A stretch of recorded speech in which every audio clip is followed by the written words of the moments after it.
Okay, so we just made an entire video talking about Sergei Bobrovsky, Teddy Blueger, and Akil Thomas, but it turns out the Vancouver Canucks have signed another name. Right after making that video, it is Trey Fix-Wolansky. Take a look at this, a $900,000 deal for a guy that I think a lot of folks are going to be quite interested in. I know I certainly am. Trey Fix-Wolansky is a guy that once upon a time was seen as a really interesting Blue Jackets prospect.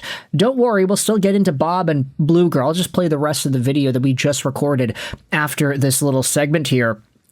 But Fix-Wolansky is a guy that was drafted in the 7th round by Columbus back in 2018. He inevitably became one of the top WHL point producers, scoring 102 points in 65 games as the captain of the Oil Kings. He inevitably found himself in the AHL, and he has been a very consistent AHL point producer, posting up back-to-back seasons of 60-plus points and then getting 55 points in 72 games at the Hartford Wolfpack this year. Add on to that a 71-point season in the AHL in 2023, and you have a guy that Ryan Johnson, who knows the AHL inside and out, absolutely is taking advantage of. Big shout out over to John L. for your subscription here that was occurring whilst we were recording this video. That's always awesome to see. But Ryan Johnson is one of these guys that just knows his way around the American Hockey League, and bolstering up the Abbotsford Canucks, this is going to be a pretty good acquisition. This is one of the best guys in the business to score AHL points consistently, helping out what is going to be a new and improved Abbey Canucks squad. Along with Akil Thomas, this is going to be a pretty good set of young guys coming in. If Fix-Wolansky finds himself in the NHL, he can be serviceable, I guess. He was never really the best point producer there, but as an AHL guy, love it. He's 5'7", 194, so definitely a smaller size player.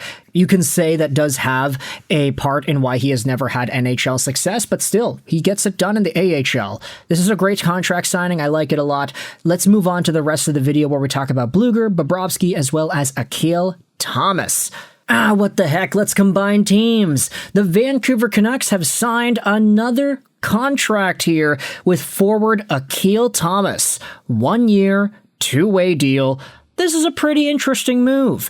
I think for a lot of prospect fans that grew up in the late 2010s, early 2020s, paying super close attention to the prospect names, will remember Akil Thomas.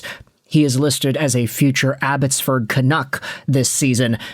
We've got this Canucks signing to dive into. We also got some Toronto Maple Leafs stuff. Elliot Friedman tweeted this out, that Teddy Blueger is heading over to the Toronto Maple Leafs. 2-year deal at $2.5 million a season.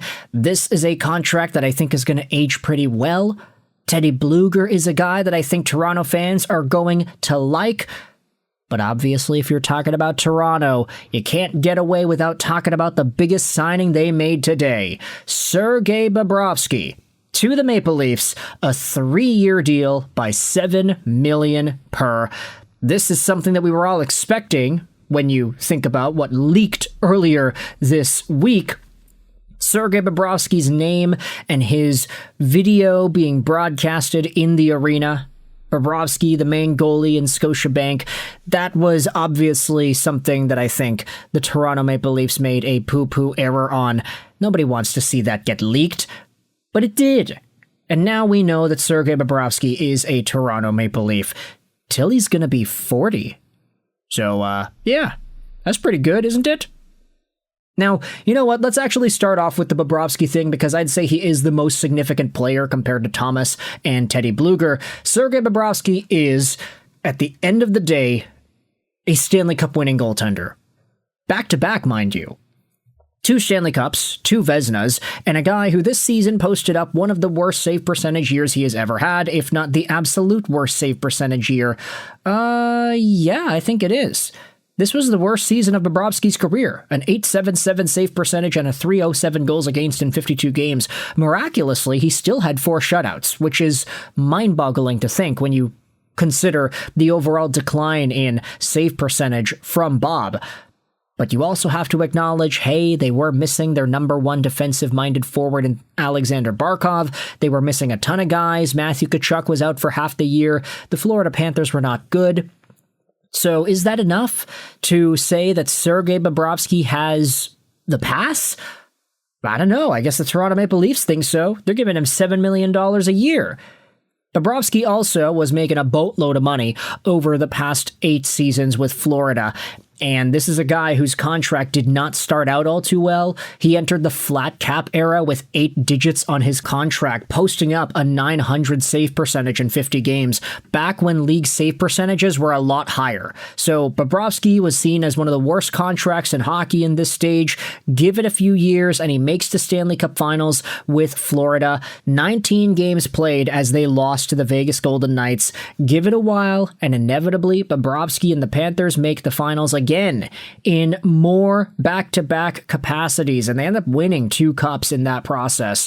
They missed the playoffs this previous year. Florida, they get their other guys. They get Jacob Markstrom, they get Akira Schmid, and now Bobrovsky is going over to Toronto. So a big-time contract for him.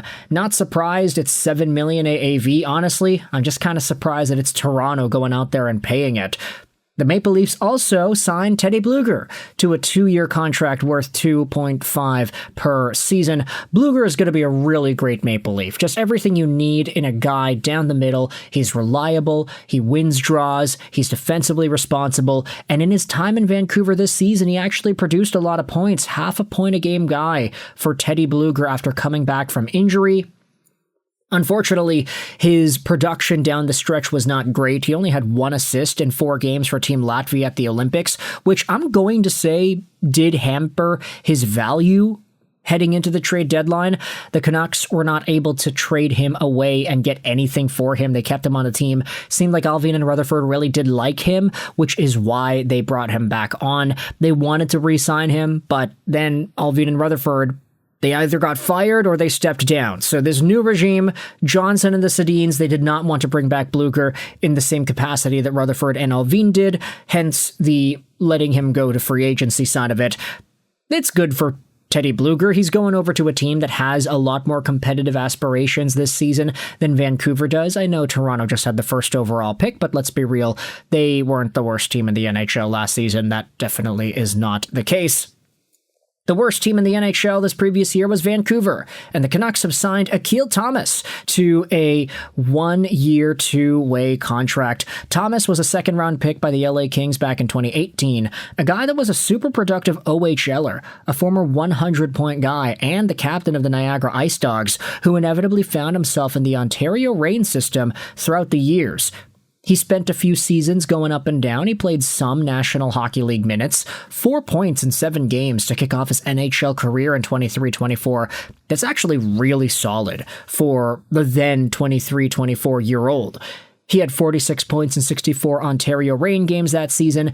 The next season, he was injured, so not able to spend a lot of time with LA. He also just wasn't in the lineup for most of it. 3 points in 25 games, so a big decline in point production there. Akil Thomas then spent this most recent season split between the Ontario Reign and the Springfield Thunderbirds, both in the AHL, a total of 22 points in 39 games played. Not great, but still a player worth taking a shot at. Ryan Johnson, of course, is familiar with the AHL inside and outside. Anybody in the American Hockey League, Ryan Johnson knows what they are about. He's signing Akil Thomas to help out with Abbotsford Canucks depth there. If he's good enough to crack the main NHL lineup, then hey, he's got a 2-way contract. He'll be making a lot more money, so there is an incentive for him to try and do that. If he ends up challenging for a spot, then that's pretty good, right? It means the Canucks have some more internal competition, and they have some guys that are working and trying to put themselves in the NHL picture. Akil Thomas is young enough that I do think it's possible to say that he can potentially do something interesting with his career, whether or not that's in Vancouver or elsewhere, who really knows. But Akil Thomas, I think a lot of us will remember this guy as being the world junior stud that he was. 2 points, 7 games played for Team Canada in 2020. Maybe not the best production, but still, he was a very productive OHL guy that had a lot of hype behind his name in that season. So with all that said, you can let me know your thoughts in the comments section below. How do you feel about Teddy Blueger going over to the Toronto Maple Leafs? Let's refresh the page here. Does it say Leafs? Yes, it does. There we go. Thank you very much, Elite Prospects, for the up-to-date analysis. Sergei Bobrovsky is a Maple Leaf. He will be their starter. I mean, they just got rid of Joseph Woll, right? So they kind of needed to get somebody in there. Bob is the guy. Teddy Blueger down the middle. Akil Thomas is in Vancouver. Let me know your thoughts in the comments section, whether you are a Canucks fan or a Maple Leafs fan. How do you feel about all of these contract acquisitions? I hope you enjoyed this video.